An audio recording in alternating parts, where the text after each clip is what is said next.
Bob was in Ethiopia, paired with his spotter and best friend, Donnie. They were deep in hostile territory. They got the command to shoot, but suddenly they were ambushed. Command cut off support, leaving them stranded. They were told there was no air support for the enemies. But the enemies came with a helicopter. During the chaos, Donnie was killed. Furious and heartbroken, Bob fired a few shots at the helicopter's propeller and brought it crashing down. Devastated, Bob vanished from the military, from society. He disappeared into the mountains with only his dog, choosing isolation over people. One day, Colonel Isaac Johnson showed up at Bob's remote cabin. He claimed there was intel that someone was planning to assassinate the president, and they needed Bob's help to stop it. Bob agreed, but only to scout the cities and predict possible sniper locations. He pulled out his sniper rifle and began practicing again. His mission had begun. He started scouting possible shooting spots. As the president's public speech began, Bob kept searching for the threat. An officer approached and introduced himself to Bob. He nodded and resumed his scan. Suddenly, Bob sensed something wasn't right. Just then, Bob was shot. Almost instantly, a shot rang out, but it wasn't the president who was hit. It was an archbishop standing beside him. Bob fell. The officer shot again, but failed.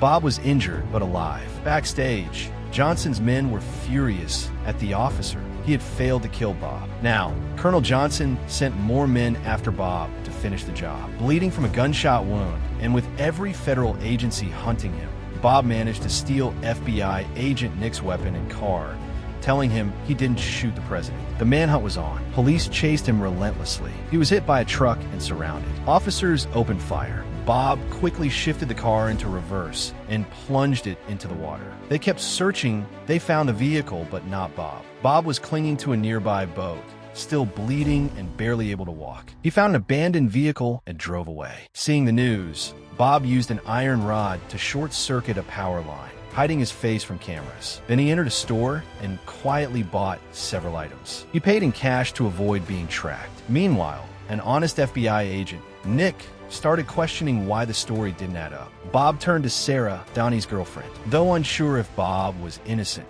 she agreed to help him recover. Nick again told his colleagues that things didn't add up. He wanted to talk to the officer who met Bob, but was told the man had been shot. Nick then discovered how they used precision remote technology to kill the archbishop. Sarah helped heal Bob and agreed to support his plan. Bob revealed his idea to lure Nick and used Sarah's help to bait him. Sarah did her part. Bob was watching Nick when two cops pulled up and asked Bob for his ID.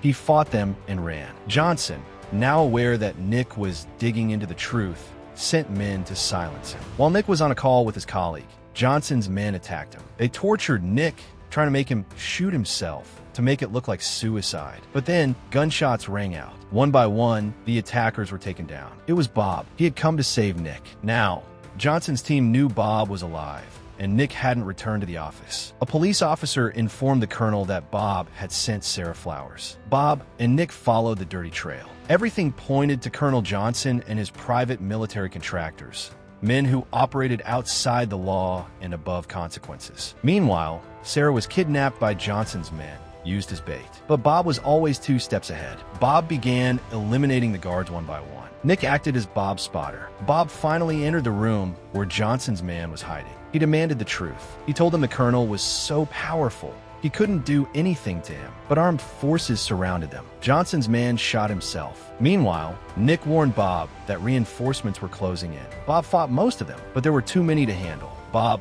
had already planted explosives. He told Nick to detonate them, killing most of the enemies. With Nick's help, Bob stood tall. A helicopter arrived. Bob remembered how Donnie was killed like this. But this time, he wouldn't let history repeat itself. He used Nick as bait and then shot a gas tank, blowing up the enemies. They managed to survive from there. Nick called the FBI, but they tracked his location and started following them. Colonel Johnson called Bob. He had Sarah. Johnson, the U.S. Senator, and Sarah came to the mountains. A sniper shot Bob, but then the sniper was shot too. It wasn't Bob who got shot. It turned out to be Nick. Bob took out all the snipers placed by Johnson. When Johnson's man tried to kill Sarah, Bob shot off his finger, then his hand. By killing all the armed men, Bob's team now had control. Sarah finished him.